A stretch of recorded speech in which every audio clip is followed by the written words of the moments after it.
Hello and welcome. My name is Alan, and we are back with more ideas and opinions of Albert Einstein. Today we'll be reading the first half of a piece called Exchange of Letters um, with members of the Russian Academy. And it is from the Moscow Times News, November the 26th, 1947, and Bulletin of the Atomic Scientist, Chicago, February 1948. This first part we are going to read is an open letter, Dr. Einstein's Mistaken Notions. 3.5 pages in length. It's a little bit in length, but let's get into this here. The celebrated physicist Albert Einstein is famed not only for his scientific discoveries. Of late years, he has paid much attention to social and political problems. He speaks over the radio and writes in the press. He is associated with a number of public organizations. Time and again, he raised his voice in protest against the Nazi barbarians. He is an advocate of enduring peace and has spoken against the threat of a new war and against the ambition of the militarists to bring American science completely under their control. Soviet scientists of the Soviet people in general are appreciative of the humanitarian spirit which prompts these activities of the scientist, although his position has not always been as consistent and clear cut as might be desired. However, in some of Einstein's more recent utterances, there have been aspects which seem to us not only mistaken, but positively prejudicial to the cause of peace, which Einstein so warmly espouses. We feel it is our duty to draw attention to this in order to clarify so important a question as to how most effectively to work for peace. It is from this point of view that the idea of a world government, which Dr. Einstein has of late been sponsoring, must be considered. In the motley company of proponents of this idea, besides out and out imperialists who are using it as a screen for unlimited expansion, there are quite a number of intellectuals in the capitalist countries who are captivated by the plausibility of the ideas and who do not realize its actual implications. These pacifist and liberal minded individuals believe that a world government would be an effective panacea against the world's evils and a guardian of enduring peace. The advocates of a world government make wide use of a seemingly radical argument that in this atomic age, state sovereignty is a relic of the past, that it is, as Spock, the Belgian delegate, said in the UN General Assembly, an old fashioned and even reactionary idea. It would be hard to imagine an allegation that is further from the truth. In the first place, the idea of a world government and separate or super state are by no means products of the atomic age. They are much older than that. They were mooted, for instance, at the time the League of Nations was formed. Further, these ideas have never been progressive in these modern times. They are a reflection of the fact that the capitalist monopolies which dominate the major industrial countries find their own national boundaries too narrow.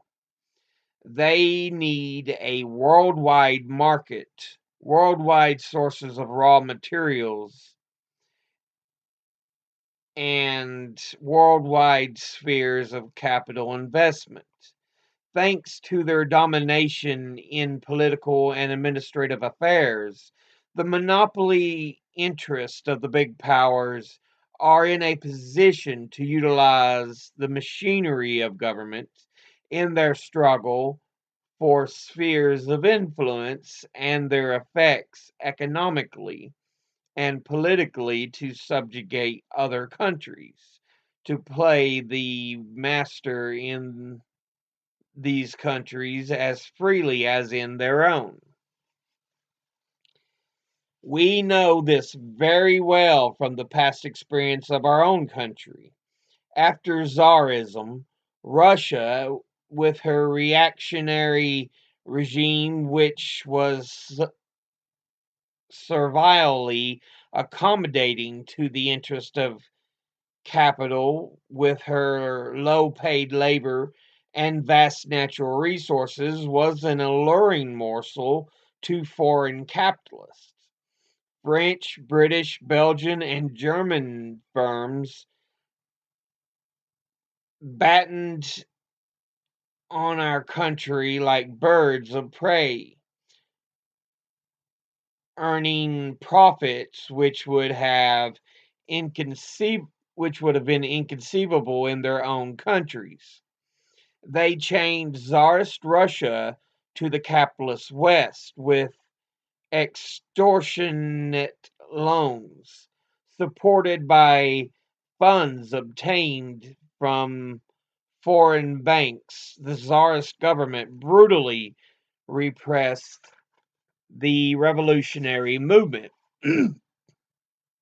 retarded the development of Russian science and culture, and instigated Jewish pogroms.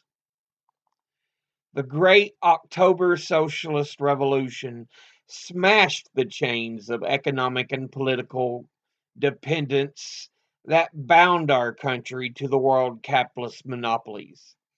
The Soviet government made our country for the first time a really free and independent state, promoted the progress of our socialist economy, technology, science, and culture at a speed hitherto unwitnessed in history, and turned our country into a reliable bulwark of international peace and security. Our people upheld their country's independence in the Civil War, in the struggle against the intervention of a bloc of imperialist states, and in the great battles of the war against the Nazi invaders. And now the proponents of a world superstate are asking us voluntarily to surrender this independence for the sake of a world government, which is nothing but a flamboyant signboard for the world supremacy of the capitalist monopolies. It is obviously preposterous to ask us anything like that. And it is not only in regard to the Soviet Union that such a demand is absurd. After World War II, a number of countries succeeded in breaking away from the imperialist system of oppression and slavery. The peoples of these countries are working to consolidate their economic and political independence, debarring alien interference in their domestic affairs. Further, the rapid spread of the movement for national independence in the colonies and dependencies has awakened the national consciousness of hundreds of millions of people who do not desire to remain in the status of slaves any longer. The monopolies of the imperialist countries, having lost a number of profitable spheres of exploitation, and running the risk of losing more, are doing their utmost to deprive the nations that have escaped from their mastery of the state independence, which they, the monopolies, find so irksome, and to prevent the genuine liberation of the colonies. With this purpose, the imperialists are resorting to the most diverse methods of military, political, economic, and ideological warfare. It is in accordance with this social behest that the ideologies of imperialism are endeavoring to discredit the very idea of national sovereignty. One of the methods they resort to is the advocacy of pretentious plans for a world state, which will allegedly do away with imperialism, wars, and national enmity, ensure the triumph of universal law, and so on. The predatory appetites of the imperialist forces that are striving for world supremacy are thus disguised under the garb of a pseudo progressive idea which appeals to certain intellectuals, scientists, writers, and others in the capitalist countries. In the open letter which he addressed last September to the United Nations delegations, Dr. Einstein suggested a new scheme for limiting national sovereignty.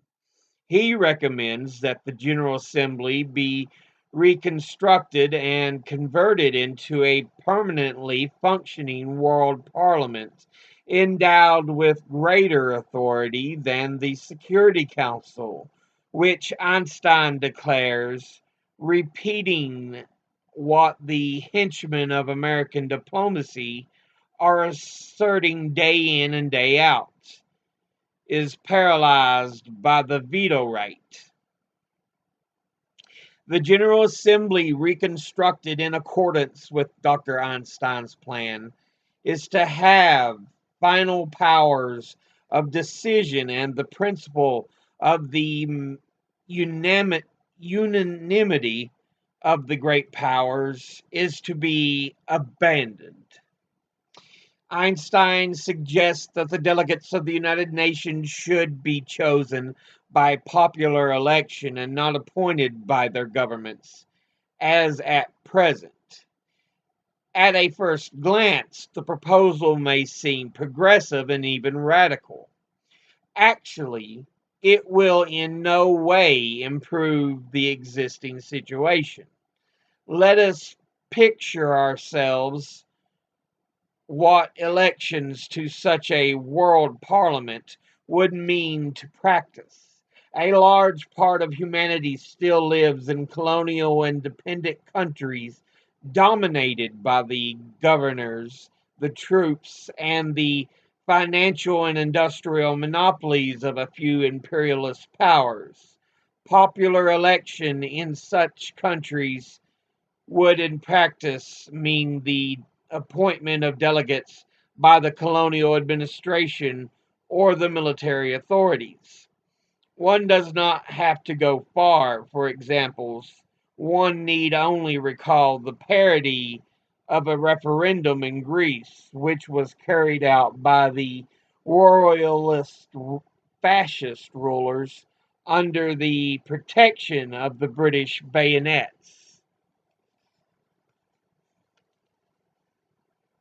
But things would be not much better in the countries where universal suffrage formally exists. In the bourgeois democratic countries where capital dominates, the latter resorts to thousands of tricks and devices to turn universal suffrage and freedom of ballot into a farce. Einstein surely knows that in the last congressional elections in the United States, only 39% of the electorate went to the polls. He surely knows that millions of Negroes in the southern states are virtually deprived of the franchise or are forced, not infrequently under threat of lynching, to vote for their bitterest enemies, such as the late arch reactionary and negrophobe Senator Bilbo. Poll taxes, special tests, and other devices are employed to rob millions of immigrants, migrant workers, and poor farmers of the vote. We will not mention the widespread practice of purchasing votes, the role of reactionary press, that powerful instrument for influencing the masses wielded by millionaire newspaper proprietors, and so forth. All this shows that all this shows what popular elections to a world parliament, as suggested by Einstein, would amount to under existing conditions of in the capitalist world. Its composition would be no better than the present composition of the General Assembly. It would be a distorted reflection of the real sentiments of the masses, of their desire and hope for lasting peace. As we know, in the General Assembly and the UN committees, the American delegation that has a regular voting machine at its disposal, thanks to the fact of overwhelming majority of the members of the UN are dependent on the United States and are compelled to adapt their foreign policy to the requirements of Washington. A number of Latin American countries, for instance, countries with single crop agricultural systems, are bound hand and foot to the American monopolies, which determine the prices of their produce. Such being the case, it is not surprising that under pressure of the American delegation, a mechanical majority has arisen in the General Assembly, which votes in obedience to the orders of its virtual masters. There are cases when American diplomacy finds it preferable to realize certain measures not through the State Department, but under the flag of the United Nations. Witness the notorious Balkan Committee of the commission appointed to observe the elections in Korea. It is with the object of converting the UN into a branch of the State Department that the American delegation is forcing through the project for a little assembly, which would in practice replace the Security Council with its principle of unanimity of the great powers that is proving such an obstacle to the realization of imperialist schemes. Einstein's suggestion would lead to the same results, and thus far from promoting lasting peace and international cooperation, could only serve as a screen for an offensive against nations which have established regimes that prevent foreign capital from extorting its customary profits. It would neither the unbridled expansion of American imperialism and ideologically disarm the nations which insist upon maintaining their independence. By the irony of fate, Einstein has virtually become a supporter of the schemes and ambitions of the bitterest foes of peace and international cooperation. He has gone so far in this direction as to declare in advance in his open letter that if the Soviet Union refuses to join his newfangled organization, other countries would have every right to go ahead without it, while leaving the floor open for eventual Soviet participation in the organization as a member or as an observer. Essentially, this proposal differs very little from the suggestions of frank advocates of American imperialism, however remote Dr. Einstein may be from them in reality. The sum and substance of these suggestions is that if the UN cannot be converted into a weapon of United States policy, into a screen for imperial schemes and designs, that organization would be wrecked and a new international organization formed in its place without the Soviet Union and the new democracies.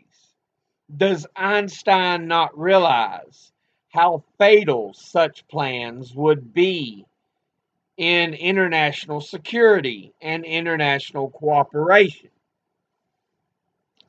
We believe that Dr. Einstein has entered a false and dangerous path. He is chasing the mirage of a world state in a world where different social, political, and economic systems exist. Of course, there is no reason why states with different social and economic structures should not cooperate economically and politically, provided that these differences are soberly faced. But Einstein, in sponsoring a political fad which plays into the hands of the sworn enemies of sincere international cooperation and enduring peace, the course he is inviting the member states to the United Nations to adopt would lead not to greater international security, but to new international complications. It would benefit only the capitalist monopolies for whom new international complications would hold out the promise of more war contracts and more profits. It is because we so highly esteem Einstein as an eminent scientist and as a man of public spirit who is striving to the best of his ability to promote the cause of peace that we consider it our duty to speak with utter frankness and without diplomatic adornment. So that's the first part The second part, we get Einstein's reply, but we're only reading the first part today.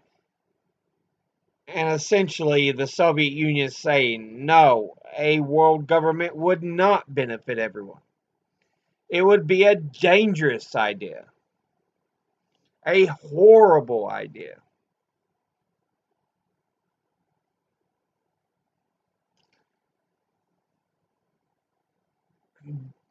There's a lot of conflict, though.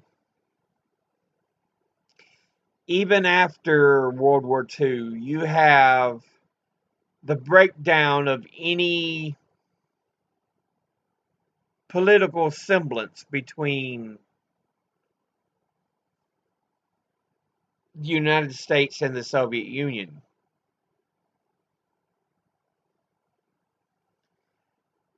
It becomes the great Cold War of capitalism versus communism, which both systems have their severe issues.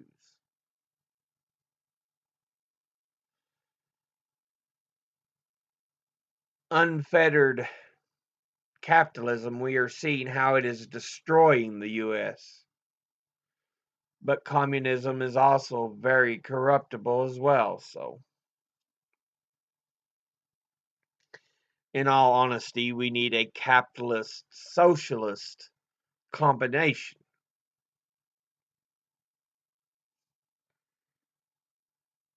But this is not about me speaking politics and economic ideas. It's more or less how the Soviet Union responds to Einstein's proposal for a world government. But that'll be it for this episode. As always, educate thyself, think, read, study, learn. Someone tries to tell you something you have trouble, ask them to trouble believing, ask them to cite their sources. I'll see you all in the next episode. Until then, later.